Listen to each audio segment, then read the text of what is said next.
saya sampaikan biar dipahami ya. Jadi Paulus itu menyampaikan tentang kabar-kabar baik tentang keselamatan itu. Jadi dengan kematian Kristus itulah yang telah membawa damai antara manusia dengan Allah itu.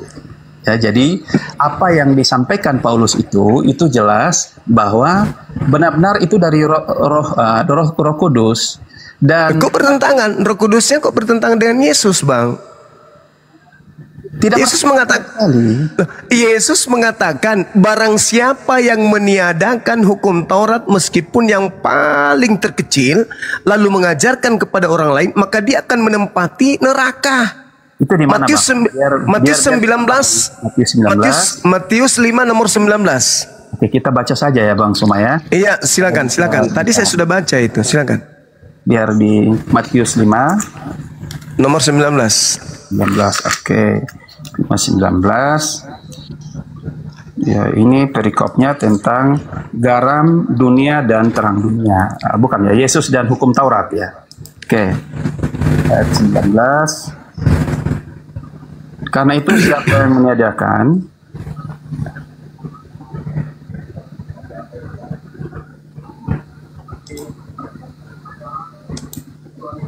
ya, yang gini. Karena itu siapa yang meniadakan salah satu perintah hukum Taurat, sekalipun yang paling kecil, dan mengajarkannya demikian kepada orang lain, ia akan menduduki tempat yang paling rendah dalam kerajaan sorga. Tetapi siapa yang melakukan dan mengajarkan segala perintah-perintah hukum Taurat, ia akan menduduki tempat yang paling tinggi di dalam kerajaan sorga. Ya, jadi itu berbicara tentang hukum dan segala perintah-perintahnya yang Tuhan perintahkan kepada manusia. Jadi yang kalau dihilangkan, kalau dihilangkan Pak, dia menempati tempat apa? Masuk surga. Paulus tidak pernah menghilangkan setitik pun. Yang tadi Efesus 5 tadi, Efesus 2 nomor 15 itu apa Pak? Iya, makanya itu yang kita sampaikan bahwa Paulus sampaikan bahwa dengan matinya Yesus itu telah membatalkan hukum Taurat dan segala. Nah, itu ilmu dari mana Paulus dapatkan? Ya Roh Kudus lah, karena berarti roh apa kan ada dalil 1 Yohanes 4 nomor 1, ujilah setiap roh, sebab banyak nabi-nabi palsu yang datang mengajarkan ajaran yang menyesatkan. Sekarang Yesus mengatakan dalam Matius 5 nomor 19 yang dipelintir oleh Lembaga Bible Indonesia. Di situ dalilnya, karena itu siapa yang meniadakan salah satu perintah dari hukum Taurat sekalipun yang paling terkecil dan mengajarkan kepada orang lain, ia akan menduduki tempat yang hina, elakistos dalam bahasa Yunani. Tempat yang paling hina di dalam kerajaan langit, bukan kerajaan surga. Dalam kerajaan langit.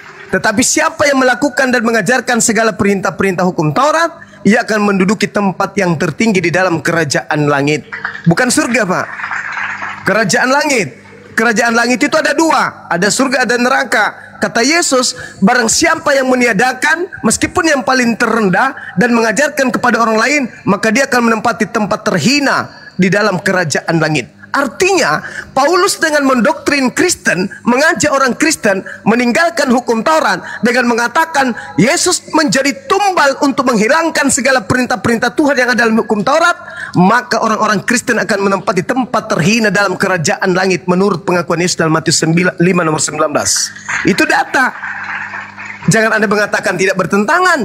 Yang satu mengatakan meskipun yang paling terkecil, yang satu mengatakan membatalkan hukum Taurat dengan segala ketetapan yang ada di dalamnya. Yang kecil aja Pak menempati tempat terhina, apalagi segala ketetapan. Jadi jangan Anda mengatakan itu ajaran Yesus. Tidak. Yesus anak Maria tidak mengajarkan menghilangkan hukum Taurat. Yang mengajarkan menghilangkan hukum Taurat adalah Yesus palsu yang datang kepada Paulus. Gitu Bang. Kita bisa lihat di Matius 23 itu tentang Yesus mengecam ahli-ahli Taurat dan orang-orang Farisi, Bang Suma ya. Kenapa sampai hal itu terjadi? Karena pengajaran-pengajaran mereka itu kelihatannya seperti kebenaran, tetapi sebenarnya telah membelokkan kebenaran itu. Ya, jadi di situ dibilang gini, ya kalau saya ambil garis besar poin besarnya saja lah ya. Kalau di pasal berapa ya? 23 ayat 13 ya. Dia bilang gini ya. Celakalah kamu, hai ahli-ahli Taurat dan orang-orang Farisi. Hai kamu orang-orang munafik, karena kamu menutup pintu kerajaan surga di depan orang, sebab kamu sendiri tidak masuk dan kamu merintangi mereka yang berusaha untuk masuk. Celakalah kamu, hai ahli-ahli Taurat dan orang-orang Farisi, hai kamu orang-orang munafik, sebab kamu menelan rumah janda-janda, sedang kamu mengelabui mata orang dengan doa yang panjang-panjang. Sebab itu, kamu pasti akan menerima hukuman yang lebih berat. Itu ajaran Yesus tentang ahli-ahli Taurat ya. Jadi mereka selalu membawa seperti kayak itu adalah sebuah perintah Tuhan, itu adalah sebuah kebenaran. Tetapi sebenarnya ajaran mereka itu hanya untuk memuaskan keinginan mereka.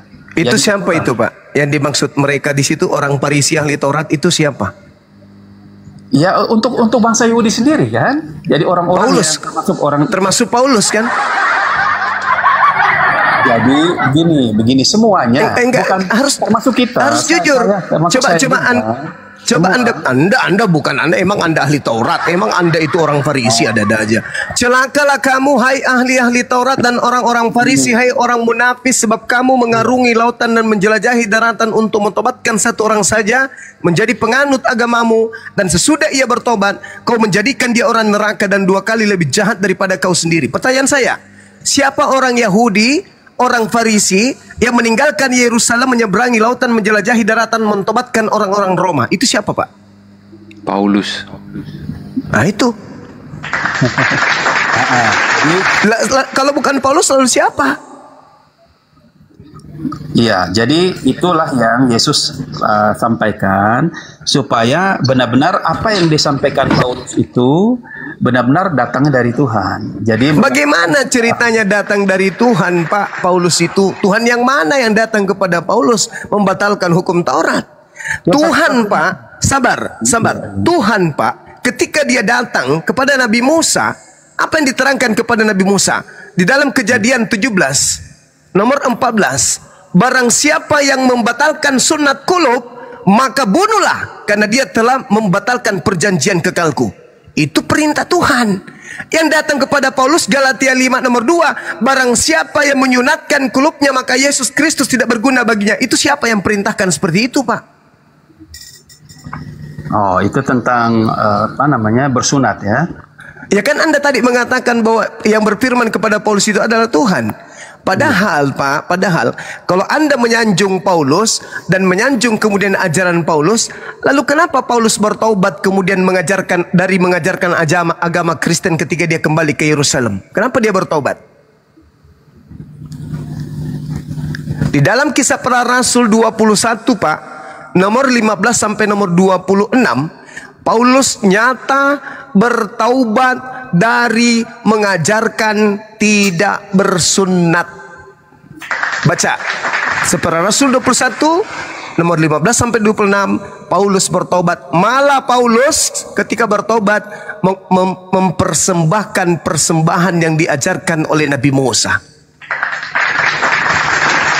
Setelah dia keluar meninggalkan Yerusalem, membuat orang-orang Roma, orang-orang Yahudi, non-Yahudi yang ada di luar sana, termasuk orang-orang Yahudi yang hidup di tengah-tengah bangsa asing, setelah dia pulang dari sana mengajarkan untuk meninggalkan Taurat, kembali dia ke Yerusalem, disuruh sama rabi-rabi untuk bertaubat karena telah melakukan kesalahan fatal, yaitu melarang orang lain bersunat. Baca kitab Anda, Kisah Para Rasul 21 nomor 15 sampai nomor 26. Jadi Paulus ini bertaubat, Pak, dari mengajarkan agama Anda. Berarti agama Anda itu tidak benar, karena Paulus sebagai rasul Anda pun bertaubat. Nah, sekarang pertanyaan saya, kapan Anda bertobat? Paulus saja bertobat dari mengajarkan agama Kristen, masa Anda tidak? Jadi Bang Soma, kalau bicara tentang bersunat, memang versi kita berbeda ya. Kalau Dulu kita itu diajarkan oleh Nabi kita Abraham tentang bersunat. Ya, tentang bersunat. Bersunat itu secara lahiriah, ya. Tetapi yang dimaksud oleh Yesus Kristus itu adalah bersunat hati, bukan secara. Di mana Yesus mengajarkan sunat hati, Pak? Oke. Saya Silakan dulu. Iya, silakan. Biar Bang sunat lah. Oke. Saudara, Cuma sabar, saya jelaskan dulu sedikit. Oke. Karena Anda sudah lari kemana. Sunat hati itu diperintahkan kepada bangsa Israel. Di dalam Ulangan 30 nomor 6. Kenapa mereka disuruh sunat hati? Karena mereka sombong. Sombong kepada siapa? Sombong kepada perintah Tuhan. Ketika mereka Ulangan 30 Anda baca. Ulangan 30 atau Ulangan 10 Bang Suma? Ulangan 10, Ulangan 30 banyak, Pak, membahas tentang sunat hati. Oke. Sunat hati itu banyak, ya. Yang pada intinya sunat hati itu adalah memotong kesombongan dalam diri hati kita, dalam diri manusia, agar hatinya itu tunduk kepada perintah Tuhan. Nah, perintah Tuhannya sunatkan kulupmu. Bagaimana mungkin Kristen disebut sunat hati ketika ada perintah untuk menyunatkan kulup, dia nggak mau terima, berarti hatinya sombong, berarti tidak sunat hati. Anda mendengarkan Paulus, Yesus Kristus tidak berguna bagimu kalau kamu memotong kulupmu. Pertanyaan saya, apa urusannya Yesus dengan kulup Anda? Oke. Jadi kalau bicara tentang Paulus, sebelum Ulangan itu kan Paulus mengikuti ajaran sebelumnya. Jadi itu ajaran para nabi tentang Ulangan 10 itu. Yang kedua, Kisah Para Rasul 7 ayat 51 juga itu mensyaratkan tentang bersunat hati dan telinga. Ya, coba kita baca saja lah biar ya bisa kita lebih diedukasi dari firman-firman yang ada lah Bang Suma. Ya, Ulangan 10 ayat saya buka dulu Ulangan 16. Iya 16 tentang sunat ya, 10 ayat 16. 10 ayat 16 biar kita paham benar tentang kenapa Paulus menyampaikan itu ya. Sebab itu sunatlah hatimu dan janganlah lagi kamu tegar tengkuk ya. Jadi ini berbicara tentang sunat hati. Nah, itu diperkuat lagi di dalam tunggu coba ya, Kisah Para Rasul kalau tidak salah, Kisah Para Rasul 7 ayat 51 ya. Kisah Para Rasul 7 ayat 51. Kisah Para Rasul 7. Coba kita baca ya. Para Rasul 7. Mudah-mudahan tidak salah ya. Saya coba ingat-ingat dulu Kisah Rasul 7 ayat 51 ya. Ayat 51. Ini ya mungkin ya, ini kah? Iya. Iya. Hai orang-orang yang keras kepala dan yang tidak bersunat hati dan telinga, kamu selalu menentang Roh Kudus, ya, sama seperti nenek moyangmu. Demikian juga kamu. Siapakah dari itu? Jadi ini dia memperkuat tentang yang perlu itu adalah sunat hati ya. Jadi kita Kristen ini itu juga kalau tidak salah ada di coba ya tunggu ya 5 diperkuat lagi di Kisah Para Rasul 15 ya kalau tidak salah ya. Coba kita baca lagi Bang Suma. Maju. Ya, siap. Ya, Pemaju mau tanya itu untuk teologis ya, maaf ya Bang Zuma ya. Ya, silakan Bang. Ya, yang dibaca tadi itu kan tentang keras kepala, keras hati dan telinga. Itu kan penafsirannya bagaimana ya secara teologis dengan sunat kulub itu ya? Oh ya, ya kita baca saja di Kisah Para Rasul ayat 15 lah, sahabat Bang Suma ya, biar kita bisa paham benar ya. Korintus 15 ayat yang pertama ya, kalau tidak salah, mudah-mudahan tidak salah ya. Jikalau kamu tidak bersunat menurut adat istiadat yang diwariskan oleh Musa, kamu tidak dapat diselamatkan. Tetapi Paulus dan Barnabas dengan keras melawan dan membantah pendapat mereka itu ya. Akhirnya ditetapkan supaya Paulus dan Barnabas serta beberapa orang dari jemaat itu pergi kepada rasul-rasul dan pendeta-pendeta di Yerusalem untuk membicarakan soal itu. Jadi itu sudah ditantang oleh Paulus dan Barnabas, ya, sudah sebelumnya tentang hal bersunat itu. Jadi tentang keras kepala itu, itulah yang tadi yang sahabat semua sampaikan itu, bahwa kenapa sampai mereka menentang itu, karena yang disampaikan Tuhan itu adalah untuk bersunat hati dan bukan secara lahiriah lagi. Makanya enggak Bang, kayaknya akan salah ini. Kalau nggak ada hubungannya Bang, secara teologis maupun historis itu nggak ada hubungannya sih. Menurut saya ya. Kita sesama, saya temannya Abang mestinya. ya, Coba dicek dulu deh secara teologisnya. ya, ya. Jadi kalau kita itu, kalau kita ini konsep selamat dan tidaknya itu kita hanya cukup percaya. Jadi konsepnya itu setiap kamu jadi sudah diganti seremonialnya itu dengan minum makan roti dan minum cawan, ya. Itu berbicara tentang tubuh dan darah Kristus. Jadi ketika kita bersama-sama memakan roti dan meminum cawan atau minum darah dan makan tubuh Kristus, maka kita sudah bersama-sama dengan Kristus akan diselamatkan. Jadi hal-hal seremonial itu telah diganti dengan kematian Kristus. Makanya perintah Yesus terakhir itu adalah pergi ajarkan seluruh bangsa muridku dan baptislah mereka. Karena kematian Kristus itu tidak boleh sia-sia bagi orang-orang yang tidak menerima Dia. Jadi semuanya harus menerima Dia sebagai Tuhan dan Juru Selamat, agar semuanya seremonial itu dipatahkan sesuai dengan yang disampaikan tadi di Efesus itu, ya. Tentang matinya Yesus telah membatalkan hukum Taurat dan segala perintahnya. Nah, hukum yang baru itu tentang kamu harus makan roti dan minum cawan, ya. Jadi cawan yang itu adalah Tuhan Yesus telah menerima semua konsekuensinya di kayu salib, dan meminum cawan itu ya, tentang meminum semua yang tidak benar di dunia ini menjadi tanggungan Dia. Jadi kita harus benar mati di dalam Kristus bersama-sama dengan Dia, yang disebut dengan perjamuan kudus, ya. Jadi kenapa orang Kristen itu harus kayaknya nggak nyambung deh. Nggak nyambungnya bagaimana, Bang? Kan kita bicara tentang bersunat. Kalau bersunat, sunat hati itu, saudara Maco, sunat hati itu kan tradisi Yahudi, Bang. betul. Tradisi Yahudi di mana yang disebut sunat hati itu adalah tunduk berserah diri kepada aturan Tuhan, bukan melawan. Ya, confirm Itu. kalau itu Bang Zuma. Ya. Itu sunat hati. Teologisnya begitu. Ya. Iya. Itu yang betul. Nah, sedangkan Kristen malah diajarkan untuk meninggalkan hukum Tuhan. Galatia 5 nomor 1, Galatia 4 nomor 7. Kristen ini tidak lagi hamba Tuhan. Kalau Kristen bukan lagi hamba Tuhan, lalu hamba siapa Kristen ini?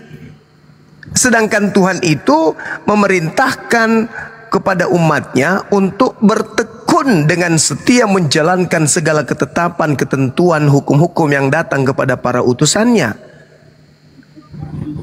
Itu makanya tadi Bang, kalau berbicara mengenai hukum yang datang kepada Bani Israel, sunat hati itu mustahil jadi Kristen. Karena sunat hati artinya menjadi orang Yahudi yang taat. Makanya Yesus dalam Matius 23 mengatakan apa? Jangan kau mengikuti orang Yahudi. Kenapa? Kamu tidak boleh mengikuti ahli Taurat, orang Farisi, sebab mereka menduduki kursi Musa. Mereka mengatakan tentang Taurat, tetapi mereka tidak mempraktekkan. Makanya dalam hukum Taurat itu Ulangan 27 nomor 26, terkutuklah orang yang tidak mempraktekkan hukum Taurat dengan perbuatan. Hukum Tauratnya sunat kulubmu. Kalau ada orang tidak menjalankan hukum itu dengan perbuatan, terkutuk. Itu dalil, Bang. Makanya orang Yahudi disuruh tunduk kepada hukum Tuhan. Jadi kalau Anda tidak bersunat, perintah Tuhannya apa? Terkutuk. Anda terkutuk karena Anda tidak menyunatkan nonot Anda. Itu dalil. Tapi Paulus kemudian menerima pengajaran dari Kristus yang ada di padang gurun, yang bertentangan dengan ajaran Tuhan.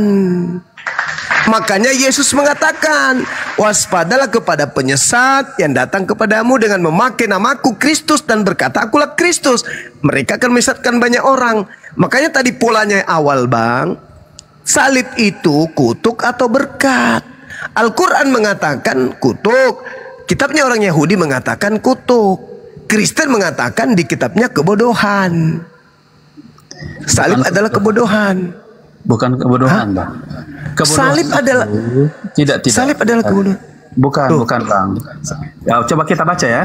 Itu kalau Bang omong itu di 1 Korintus 1:18. Iya. Kita baca Pemberitaan saja. tentang salib memang adalah kebodohan bagi mereka yang akan binasa. Iya, betul. Tetapi bagi kita yang diselamatkan, pemberitaan itu adalah kekuatan Allah. Benar. Bagaimana mungkin? Di mana dasar pijakannya salib itu kekuatan, Bang?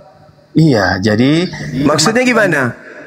Iya, biar saya jelaskan ya. Oke, ingat Bang ya, jangan lari dari konteks ya. Iya, Salib adalah kutuk bagi Elohim. Iya.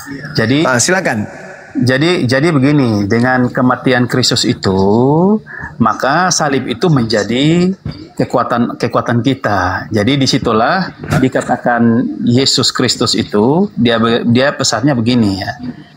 Ya, kenapa sampai kita menganggap salib itu kemenangan bagi kita, kemerdekaan bagi setiap orang percaya, yang harusnya semua bangsa-bangsa itu berbahagia. Karena dengan kematian Kristus, kita semua ini menjadi milik kepunyaan Allah. Kita semua telah diselamatkan Allah. Oke, Bang. Ya. Itu ilmu yang muncul belakangan kan? Bagaimana, Bang? Itu konsep yang muncul belakangan dari mimbar gereja kan? Sedangkan yang pertama melakukan penyaliban itu kan orang Yahudi, orang Farisi, mahkamah agama. Dan murni penyaliban itu atas dasar kebencian. Betul. Nah, tolong Anda sebutkan di mana tertulis kalau salib itu adalah berkat. Tadi kan sudah disebutkan kan, Bang? Iya, maksudnya Tuhan yang berfirman salib itu berkat. Saya kan sudah menguraikan kepada saudara bahwa salib itu adalah kutuk. Di mana tertulis? Ulangan 21 nomor 22 23. Salib bagi Yahudi, Bang, salib bagi Yahudi adalah hukuman bagi orang yang melakukan dosa yang sepadan dengan hukuman mati, dan orang itu dikutuk oleh Elohim. Kedua, salib bagi Elohim adalah terjadi terhadap orang yang melakukan dosa besar yang sepadan dengan hukuman mati, dan orang itu dikutuk oleh Elohim. Itu syaratnya untuk disalib. Itu syarat untuk disalib.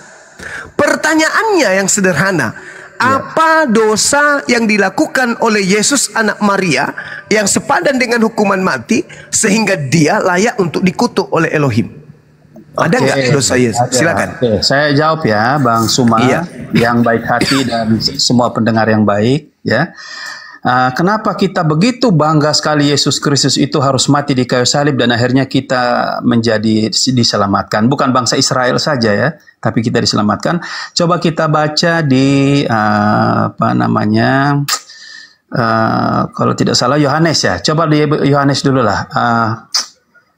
Yohanes lah, coba ini dulu. Biar kita tahu bahwa kenapa sampai kematian Yesus itu kita tahu apa isinya, Pak? Apa isinya? Yohanes 10 ayat 17 sampai 18 lah. Coba dibaca, Bang. Coba bantu baca. Silakan. Yohanes 10 nomor 18. 17 18 ya. Adalah bagi Bapa mengasihi aku oleh karena aku memberikan nyawaku untuk menerimanya kembali. Tidak ada seorang pun mengambilnya daripada aku, melainkan aku memberikannya menurut kehendakku sendiri. Berarti Yesus bunuh diri dong? bukan begitu. Bang, semua baca dulu, baca selesai. Saya baca. Baca selesai dulu. Aku berkuasa memberikannya dan berkuasa mengambilnya kembali. Inilah tugas yang kuberikan, yang kuterima dari Bapa. Aku yang berkuasa memberikannya menurut kehendakku sendiri. Betul. Nah, boleh nggak Yesus diambil nyawanya sama orang lain? Tidak bisa dong. Dia tidak bisa. Dia yang harus bunuh diri sendiri. menyerahkan nyawanya. Dia yang harus Bang Suma, iya. Yesus itu Allah, ya. Jadi dia yang Aduh, parah. Jangan Anda bawa ajaran Paulus dulu, karena Paulus harus lolos dulu nih. Paulus harus lolos dulu. Oke, Bang Suma, Paulus kita diskusi. Tunggu Bang Suma, saya jelaskan biar kita paham ya sama-sama ya, Bang Suma. Saya sudah paham, Bapak aja yang nggak paham. Oke, siap. Saya jelaskan ya, Bang Suma. Tidak seorang pun mengambil daripadaku, melainkan aku yang memberikannya menurut kehendakku sendiri. Iya. Betul? Betul. Artinya tidak ada yang bisa membunuh Yesus selain Yesus bunuh diri. Oke, Bang Suma, saya lanjutkan lah ya, Bang Suma. Nanti baru kita berdiskusi ya, biar saya jelaskan dulu. Saya lanjut ke ayat berikut ya, Bang Suma. Oke. Ya, silakan. Coba kita baca sama-sama di Bang Suma, tolong bantu saya ya. Kalau saya ingat saya dulu, Matius 27 ya, 27 59 ayat 51 sampai 53 Bang Suma. Coba dibantu baca dulu Bang Suma. 51 sampai ayat 53 sajalah. 53 saja, 51 53. Dan lihatlah tabir bait suci terbelah dua. Itu ya? Iya, betul sekali Bang Suma. Terbelah dua, dari atas sampai ke bawah terjadilah gempa bumi, bukit-bukit batu terbelah dan kuburan-kuburan terbuka. Banyak orang kudus telah meninggal bangkit.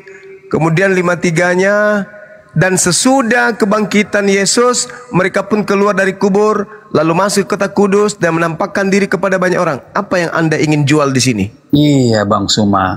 Jadi tadi kita bicara tentang Yesus memberikan nyawanya dan dia dapat mengambil kembali itu. Kematiannya itulah yang membawa kemenangan bagi kita semua. Jadi salib itu bukan kutuk, tapi kemenangan bagi kita orang-orang. Mana dalil?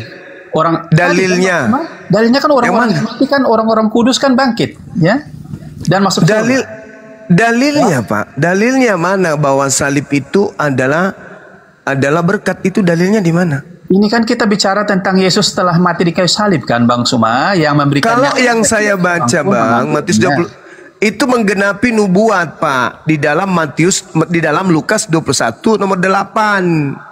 Waspadalah kepada penyesat yang datang kepadamu dengan memakai namaku dan berkata, akulah dia, waktunya sudah dekat, jangan kamu percaya.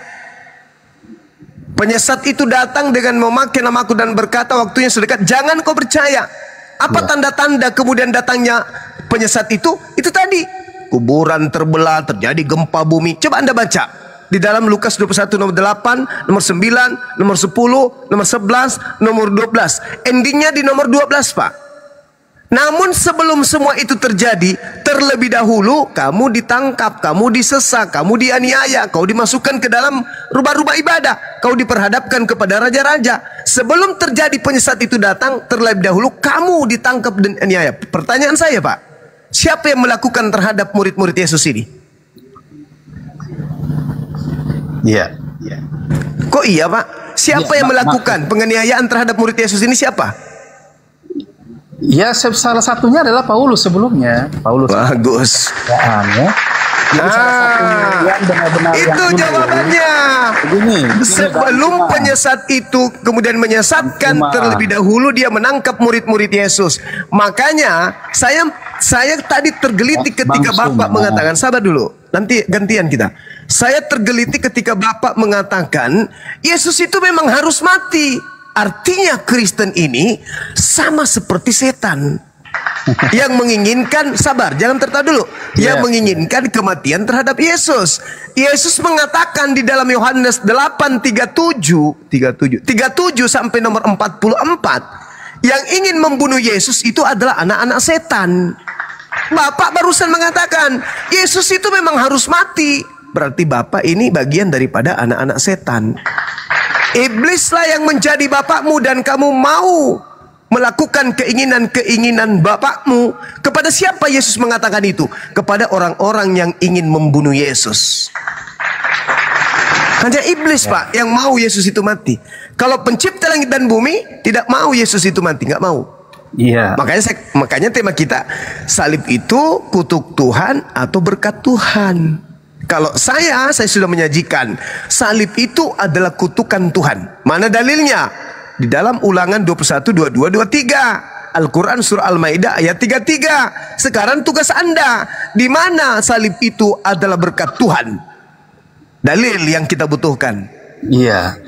Tadi kan kita sudah Silakan, Bang Suma. Cuman karena mungkin kita sama-sama beda cara pahamnya saja. Jadi yang saya sampaikan itu tentang ketika Yesus mati di kayu salib memberikan nyawanya, maka salib itu adalah satu kekuatan Allah yang luar biasa yang mempersatukan kita dengan tubuh Kristus.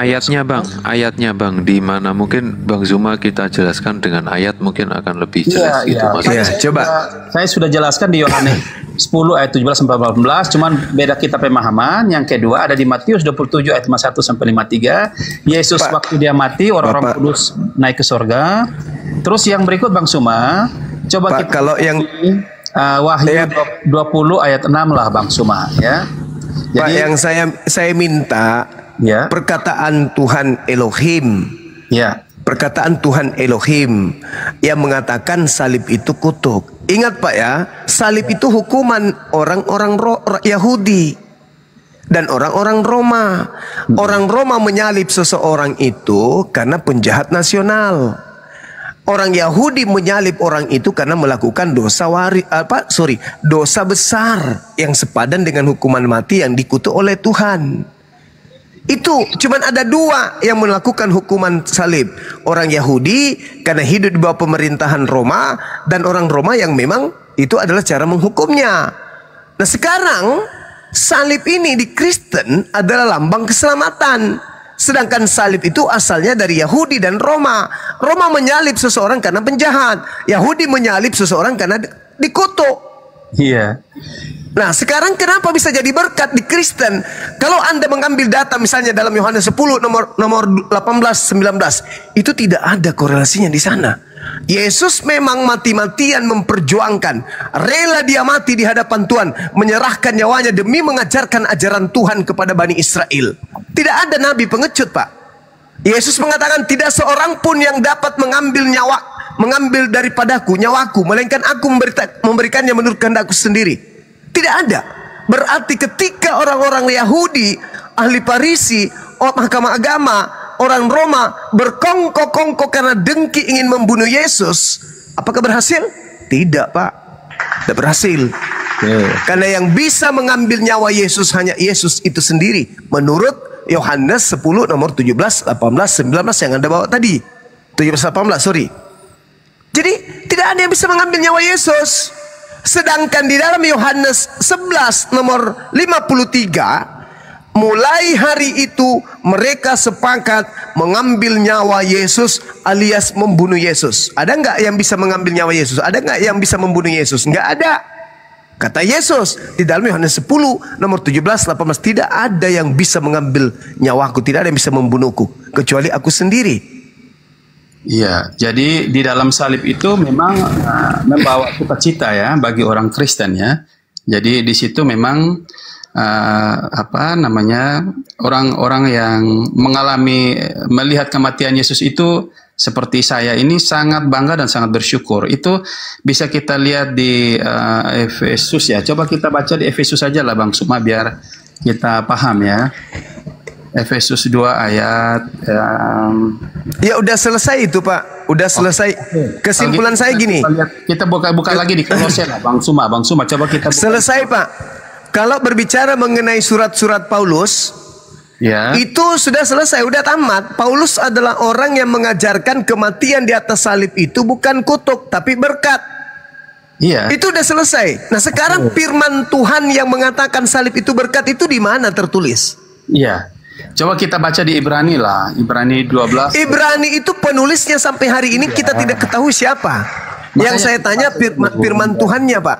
Firman Tuhannya mengatakan begini. Keluaran 23 nomor 7 nomor 8. Iya. Dusta jangan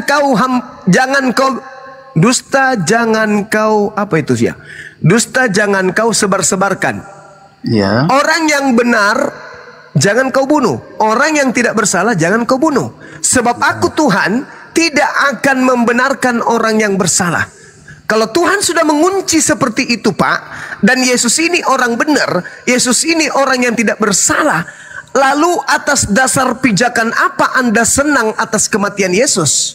Iya, sangat bangga Bang Suma. Oke, kita coba. Tapi Tuhan melarang jangan membunuh Yesus. Kenapa Anda bangga? Oke, Bang Suma, kita baca begini Bang Suma. Kita mungkin beda paham ya, makanya tadi saya bilang. Bukan beda paham, Anda dan Tuhannya Yesus beda paham, bukan saya. Oke, Bang Suma.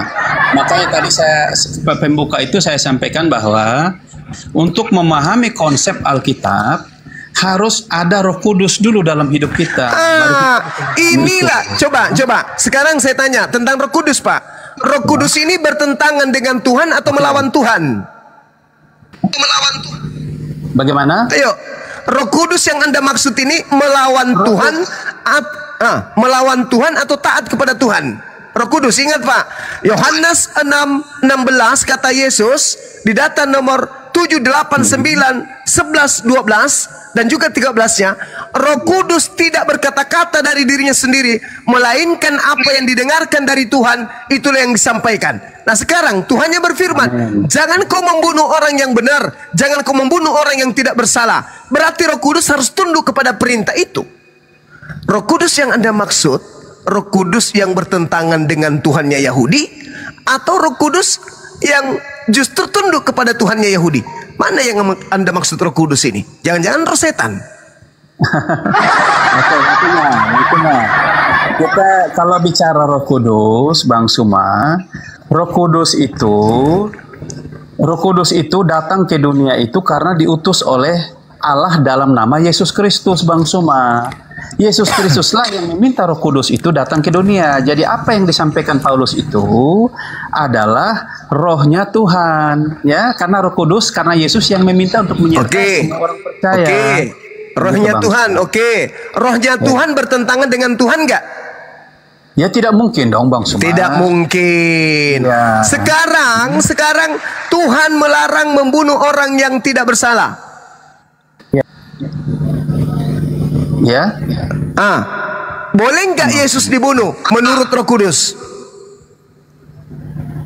Ya memang harus, wajib Yesus harus menyelamatkan. Bagaimana Anda mengatakan harus? Sementara Tuhan tidak menginginkan pembunuhan terhadap orang benar. Yang membunuhnya kan itu orang Yahudi, Bang Suma. Ya, iya. Yang membunuhnya adalah orang Yahudi. Tuhan tinggal diam ketika orang benar ini ingin dibunuh. Tuhan tinggal diam, Tuhan merestui, Tuhan mengiyakan, Tuhan mengaminkan, Tuhan membiarkan, atau Tuhan akan membelanya? Kalau dari tadi yang saya dengar yang pakai mana? Pasal Yohanes kah? Ya, Yohanes. Ini soal Tuhan membenarkan atau tidak. Ini kan soal dia punya yang Yohanes 10 ayat berapa tuh tadi? 17 18. Oke, saya baca yang dari sebelum dari ini ya, dari ayat sebelumnya ya. Ya. Sama seperti Bapa mengenal aku dan aku mengenal Bapa, dan aku memberikan nyawaku bagi domba-dombaku. Ada lagi padaku domba-domba lain yang bukan dari kaum ini, dari kandang ini. Domba-domba ini harus kutuntun juga, dan mereka akan mendengarkan suaraku, dan mereka akan menjadi satu kawanan dengan satu gembala. Bapa mengasihi aku karena aku memberikan nyawaku untuk menerima kembali. Berarti Bapa mengasihi Yesus untuk memberikan nyawaku dan menerimanya kembali. Berarti kan memang Allah Bapa ini memang merestui bahwa ini bukan bercerita tentang penyaliban, Cak Ayu. Anda menerjemahkan ini. Loh, mana ada salib di situ? Berkata tuh. salib kutuk atau Mana ada salib di sini? Nah, di mana dalilnya ini Yesus? tentang peristiwa untuk pengorbanannya Tuhan Yesus di kayu salib. Kata siapa? Kata siapa Yohanes 10 berbicara mengenai Ini kan gini. Lihat, ini kan Apa tuh? memberikan nyawa kan berarti kan akan memberikan nyawa, tapi kan bukan disalib. Yesus memperjuangkan kemudian. Perkaranya gini Bang Zuma. Loh, gimana ceritanya orang-orang ini? Perkaranya kan gini. Sekarang yang dipermasalahkan kan kutuk atau berkata. Definisi salib dulu. Definisi salib dulu. Salib ini kan menurut Yahudi kutuk karena memang Kutuk. itu, Menurut Tuhan? Menurut Yahudi Tuhan? kutuk ya kan? Menurut Tuhan? Menurut Tuhan dari yang mana dulu Pak Zuma? Ya, Ulangan 21, 22, 23 lah. Menurut Itu kan Tuhan menurut yang Taurat. disalib. Kan di Taurat kan? Itu yang dikutip oleh Paulus. Galatia 3 nomor 13. Kristus Sekarang telah gini aja, menebus Bang Zuma. Kristen dari kutuk hukum Gini. Taurat dengan jalan menjadi kutuk karena Kristen, sebab ada tertulis, terkutuklah orang yang mati digantung di tiang salib. Tertulis di mana? Ulangan 21, 22, 23. Terkutuk itu menurut pemahaman orang Yahudi. Itu firman Tuhan. Menurut pemahaman orang Yahudi Bang Zuma. Kalau menurut firman Tuhan berarti seperti yang Apa? Aduh, Di mana masa Tuhan ya? menginginkan? ini kan Sebentar bang. Iya, silakan. itu kan adalah satu. Bang, perjanjian lama itu diakui sebagai Alkitab kita nggak ya? Sampai saat ini di gereja. Tetap diakui. Oke. Tetap diakui. Ya, aduh, Kita gemas saya. juga. Maaf Bang Zuma Iman memotong. juga. Masuk bang, silakan. Bang Rustem silakan. Jadi Kalau sudah sebenarnya- diakui, terus apa yang dibantah bang maksudnya? Jadi ada namanya istilahnya kaidah antara pemahaman orang Yahudi saat waktu di perjanjian lama, ada pemahaman tentang ajaran baru yang dibawa oleh Kristus, terus kemudian yang diteruskan oleh Paulus. Kristus tidak Mungkin menghilangkan Paulus satu iota pun berlalu. dari hukum Taurat ya. Masalahnya. Kristus Bagaimana? tidak menghilangkan satu iota pun dari hukum Taurat, kan gitu. Tapi menggenapi. Melengkapi Sampai berarti. semuanya tergenapi. Menggenapi. Iya, menggenapi itu dihilangkan atau melengkapi? Menggenapi itu adalah tahu menggenapi artinya semua yang tertulis itu telah digenapi, bukan menghilangkan atau menambah atau bagaimana. Itu menggenapi. Genap bahwa dengan kematian Yesus di kayu Kok kematian? adalah- Kok digenapi dengan kematian? Pak, maksudnya salib ini dulu apa? Salib ini hukuman untuk siapa salib ini? salib itu kan dikenakan kepada Yesus karena sifatnya istilahnya pengertian dari ahli-ahli Farisi, ahli-ahli Taurat itu bahwa ajaran yang Yesus bawa ini akan merusak tatanan yang sudah mereka kerjakan selama mereka menjadi ahli-ahli Taurat yang mereka kerjakan dengan hukum Salib Taurat. ini apa, Bang? Salib ini hukuman untuk siapa salib ini? Hubungan kepada orang yang mereka sangat salah, Nah, Yesus ini apa salahnya? dipersalahkan. Gitu. Yesus ini apa salahnya? Salahnya itu adalah salah bukan salah menurut orang Kristen ya, salah menurut ahli-ahli Taurat. Apa salahnya Yesus Yang sampai dia harus disalib? yang kami orang Kristen imani bahwa ahli Taurat mempersalahkan Yesus karena dia menentang apapun yang mereka ajarkan soal kebiasaan-kebiasaan orang Yahudi, seperti tidak boleh memberi persembahan di hari Sabat atau tentang banyak lah. Mungkin saya tidak hafal semua, sekarang saya juga bukan ahli Alkitab, tapi terima kasih nih Bang Sunga. Sebelumnya saya ini jarang baca Alkitab nih, sangat jarang. Setelah mulai saya nonton saya cuma baca-baca juga, cuman dari sini saya mulai merasa bahwa ini adalah ajaran yang benar, bahwa ada korelasi antara hukum Taurat, ada korelasi antara ajaran Kristen. Iya, dan juga kembali aja, Bang. Salib itu hukuman untuk siapa? Hukuman kepada orang yang bersalah. Nah, Yesus apa salahnya? Menurut ahli Taurat dan Yahudi. Enggak, jangan menurut. Kan Anda sudah mengimani kematiannya. Anda kan sudah mengimani kematiannya. Nah, apa salahnya Yesus sampai dia harus dibunuh? Itu kan salahnya itu kan menurut ahli Taurat, bukan menurut umat Kristen. Maksudnya gimana ini? Bukan Yesus salahnya menurut umat Kristen, tapi iya, tahu Pak, tahu. Tapi makanya apa salah Yesus? Apa salah Yesus menurut Tuhan sehingga dia harus disalib? Tidak ada salah menurut Tuhan, tapi salah menurut ahli Taurat. Oke, tidak ada salah menurut Tuhan. Berarti kalau dia dibunuh itu dosa menurut Tuhan atau berkat? Kalau dia dibunuh, berarti dosanya orang Farisi dan orang Yahudi. Berarti penyaliban ini melahirkan dosa atau menghapuskan dosa? Melahirkan dosa. Melahirkan orang Yahudi itu. Melahirkan dosa. Ya, melahirkan dosa. Penyaliban. Untuk mereka yang menyalib itu. Iya. Terus bagaimana ceritanya? Bagi yang diselamatkan oleh salib itu. Terus bagaimana ceritanya? Begini. Waduh, bicara sendiri orang ini. Anda ke toilet kalau bicara sendiri. Ini kita diskusi. Lanjut. Bagaimana ceritanya? Perbuatan dosa bisa menyelamatkan orang Kristen. Gimana ceritanya? Dosa itu kepada siapa dulu itu? Dosanya siapa dulu itu? Loh, kan penyaliban terhadap Yesus itu dosa. Dosanya balik. Dosa bagi yang melakukan. Dosa bagi yang melakukan, ya, yang kan? menyalib Yesus. Bukan kami orang Kristen yang diselamatkan. Saya tidak tanya bahwa yang melakukan itu adalah Kristen. Saya kan udah bilang Kristen itu penumpang gelap. Dosa bagi yang menyalib. Dosanya dari mana? Bagi yang menyalib kan? Nah, dosanya dari mana? Kalau dia membunuh kan? Nah, dari dosanya dari Tuhan. Tuhan yang memberikan dosa kepada pembunuh. Betul? Oke. Karena melanggar perintah Tuhan, jangan kau bunuh. Betul. Nah, terus ini Kristen kenapa bisa dapat berkat dari perbuatan dosa orang? Ya karena dia diutus itu untuk menyelamatkan. Dengan cara? Bukan.